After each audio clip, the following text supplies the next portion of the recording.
నమస్కారం. ఈరోజు మనం ఒక భలే ఆసక్తికరమైన విషయాన్ని మాట్లాడుకోబోతున్నాం. అదేంటంటే గుర్రపు ఉత్సు, ప్రణాళికా లోపం. మనందరికీ భవిష్యత్తును అంచనా వేయడమనేది కాస్త అలవాటే కదా. కాని పరిస్థితులన్నీ ఒకే గీతలో అంటే ఎప్పుడూ ఒకేలా పెరుగుతూ పోతాయి అని లెక్కలు వేసుకుంటే ఎంతటి విపత్కరమైన అపోహలకు దారితీస్తుందో మనం ఈ విశ్లేషణలో తెలుసుకోబోతున్నాం. విక్టోరియన్ కాలం నాటి ఒక చారిత్రక తప్పును ఆ తర్వాత దాని ఒక రేంజ్లో సరిదిద్దిన మానవ ఆవిష్కరణల ప్రయాణాన్ని మనమిప్పుడు ప్రారంభించబోతున్నాం. మరి మొదలుపెడదామా? ఈ అద్భుతమైన విశ్లేషణకు మూలమెక్కడుందో తెలుసా? ఒక నాయనమ్మ చెప్పే కథలో. ఒకసారి ఊహించుకోండి, వేసవికాలం, సడన్గా వర్షం మొదలైంది. ఇంట్లో ఆరబెట్టిన అప్పడాలను హడావిడిగా లోపలికి తెస్తున్న సమయంలో ఒక చిన్న లెక్కల పొరపాటు జరిగింది. ఆ చిన్న పొరపాటు ఒక గొప్ప చారిత్రక పాఠానికి ఎలా దారితీసిందో అజ్జి తన మనుమలు మనుమరాళ్లకు భలేగా వివరిస్తోంది. ఇది కేవలం పిల్లలకే కాదు, పెద్దలు కూడా తప్పకుండా నేర్చుకోవాల్సిన ఒక గొప్ప ప్రణాళికా పాఠం. ఇక్కడ మీను అనే చిన్న పాప వేసిన ఆ ఖచ్చితమైన లెక్కను ఒకసారి చూద్దాం. ఇంట్లో ఉన్న ప్రతి ఒక్కరికీ రోజుకు 5 అప్పడాలు కావాలి. సో రాబోయే 30 రోజులకు, అలాగే రాబోయే చుట్టాలకు కలుపుకుని పక్కాగా 650 అప్పడాలు కావాలని ఆ పాప లెక్క తేల్చేసింది. వినడానికి చాలా లాజికల్గానే ఉంది కదా. కాని ఇక్కడే అజ్జి తన వాస్తవిక దృక్పథంతో ఆ లెక్కను భలేగా సరిచేసింది. జీవితం ఎప్పుడూ ఒక ఎక్సెల్ షీట్లా ఉండలు కదా. రోజూ అప్పడాలు తింటే బోర్ కొట్టొచ్చు, లేదా మధ్యలో ఎవరైనా బంధువుల పెళ్లికి వెళ్ళొచ్చు. అంటే నిజ జీవితంలో మనుషుల ప్రవర్తన ఎంత అనూహ్యంగా ఉంటుందో దాన్ని మనం ఒక ఖచ్చితమైన మ్యాథ్స్తో అంచనా వెయ్యలేము అని అజ్జి అద్భుతంగా వివరించింది. సరిగ్గా ఇదే పాయింట్ను పట్టుకుని అజ్జి మనల్ని విక్టోరియన్ కాలం నాటి ఇంగ్లండ్కు తీసుకువెళ్తోంది. ఇక్కడ కనిపిస్తున్న వ్యక్తి జార్జ్ స్మిత్. ఈయన మామూలు వ్యక్తి కాదు, విక్టోరియన్ కాలంలో ఒక గొప్ప మేధావి. దేశ భవిష్యత్తు కోసం ప్రణాళికలు రచించడం, రాబోయే 20 ఏళ్లల్లో ఎంత జనాభా పెరుగుతుంది, ఎన్ని రోడ్లు వెయ్యాలి అని లెక్కలు వేసి ఏకంగా ప్రధానమంత్రికే సలహాలిచ్చే అత్యున్నత స్థాయి సలహాదారు ఆయన. బేసిగ్గా ఆయన జీవితమంతా ఈ ప్రణాళికల చుట్టూనే తిరిగేది. కాని ఒకరోజు ఆ మేధావి బుర్రకు ఒక ఊహించని బ్రేక్ పడింది.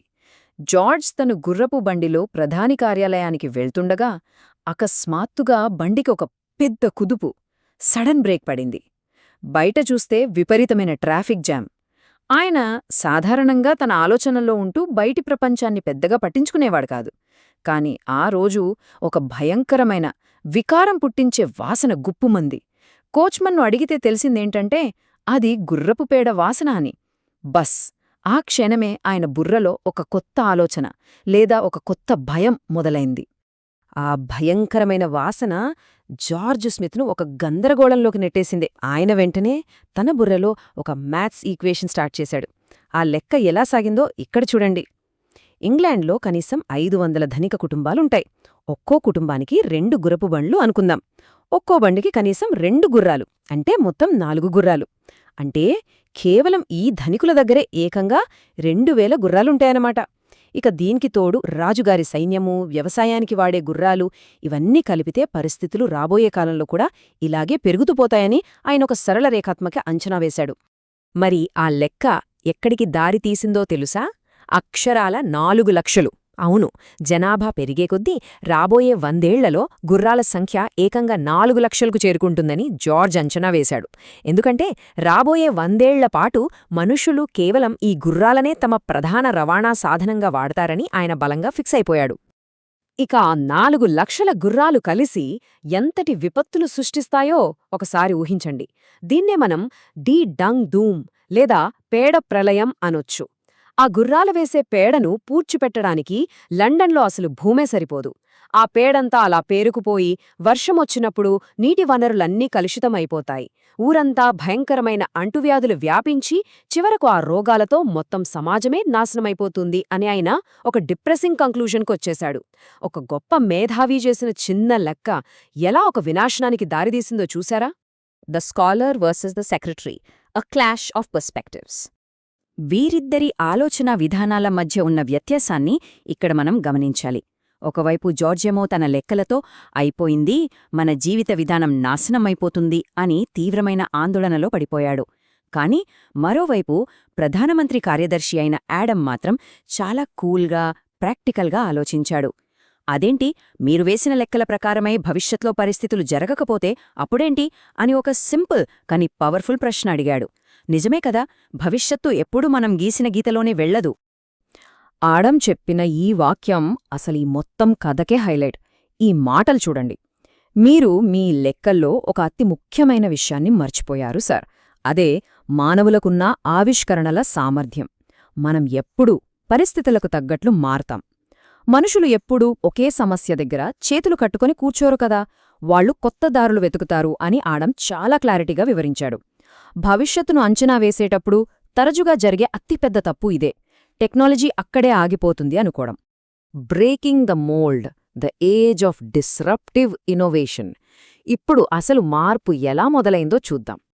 మానవ ప్రయాణం ఎంత అద్భుతంగా సాగిందో ఈ టైంలైన్ చూస్తే అర్థమవుతుంది. ఫస్ట్ మనం కాలినడకన మొదలుపెట్టాం, ఆ తర్వాత జంతువులను వాడాం. కాని ఆడమ్ చెప్పినట్లుగానే 100ఏళ్లలో గుర్రాల సంఖ్య పెరగడానికి బదులు మనుషులు ఏకంగా ఆవిరి యంత్రాలను కనిపెట్టారు. రైళ్లొచ్చాయి, ఆ తర్వాత మోటార్ కార్లొచ్చాయి, ఇక ఆఖరికి ఏకంగా ఆకాశంలో ఎగిరే విమానాలు కూడా వచ్చేశాయి. అసలు ఆ గుర్రాల పేడ నుండి పర్యావరణానికి ముప్పు అనే కాన్సెప్టే లేకుండా పోయి స్వచ్ఛమైన రైల్ రవాణా విధానం ప్రారంభమైంది. అసలు ఆ సమస్య కనుమరుగైపోయింది. జార్జ్ ఊహించిన ఆ వినాశనం నుండి సమాజాన్ని కాపాడింది ఈ మేధావులే. జేమ్స్ వాట్ కనిపెట్టిన స్టీమ్ ఇంజిన్ వల్ల ప్రపంచం రూపురేఖలు మారిపోయాయి. ఆ తర్వాత బెంజ్ కార్లను సృష్టించి నగరాల్లో గుర్రాల అవసరాన్ని దాదాపు జీరో చేసేశాడు. ఇక రైట్ బ్రదర్స్ అయితే ఏకంగా మనుషులకు రెక్కలు తొడిగారు. టెక్నాలజీ ఎప్పుడూ స్టాటిక్గా ఉండదు అనడానికి, పరిస్థితులను మనుషులు ఎలా మార్చెయ్యగలరు అనడానికి వీరే సజీవ సాక్ష్యాలు. ఒకసారి ఈ పట్టికను చూద్దాం.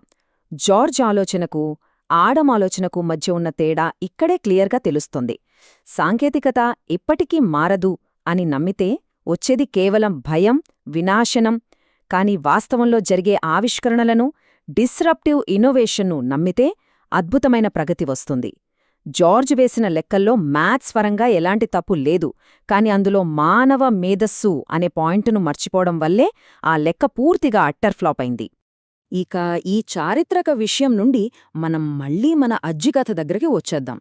ఈ కథ విన్న పిల్లలందరూ అమ్మయ్యా బతికాం అని ఒక పెద్ద ఊపిరి పీల్చుకున్నారు. అప్పడాల లెక్కను పక్కగా వేసిన మీనును చూసి అందరూ నవ్వుతూ మా ఇంట్లో జార్జ్ స్మిత్ నువ్వేలే అని భలే ఆట పట్టించారు. అయితే అజ్జి మాత్రం ఒక మంచి మాట చెప్పింది. ప్లానింగ్ ఉండటం చాలా ముఖ్యం, కానీ ఆ ప్లానింగ్తో పాటు పరిస్థితులు ఎప్పుడైనా మారొచ్చు అనే వాస్తవాన్ని కూడా మనం ఎప్పుడూ అంగీకరించాలి అని. సో చివరిగా మనందరం ఆలోచించాల్సిన ఒక అద్భుతమైన విషయముంది. ఈరోజు మన చుట్టూ ఉన్న చాలా పర్యావరణ, ఆర్థిక సమస్యలను చూసి మనం కూడా జార్జ్ స్మిత్ లాగే బాగా టెన్షన్ పడుతున్నామా? ఒక్కసారి ఆలోచించండి. ఈరోజు మనకు అసాధ్యమనిపించే ఎన్నో సమస్యలు రేపటి ఊహించని కొత్త ఆవిష్కరణల ద్వారా సులభంగా పరిష్కారం అవ్వచ్చు కదా. భవిష్యత్తును అంచనా వేయడం అవసరమే, కాని ఆ భవిష్యత్తును మార్చగలిగే మానవ మేధస్సును మాత్రం మనమెప్పుడూ తక్కువ అంచనా వేయకూడదు. ఈ విశ్లేషణ మీ అందరికీ కొత్తగా ఆలోచించేలా చేసిందని ఆశిస్తున్నాను. మరో ఆసక్తికరమైన అంశంతో మళ్ళీ కలుద్దాం. అంతవరకు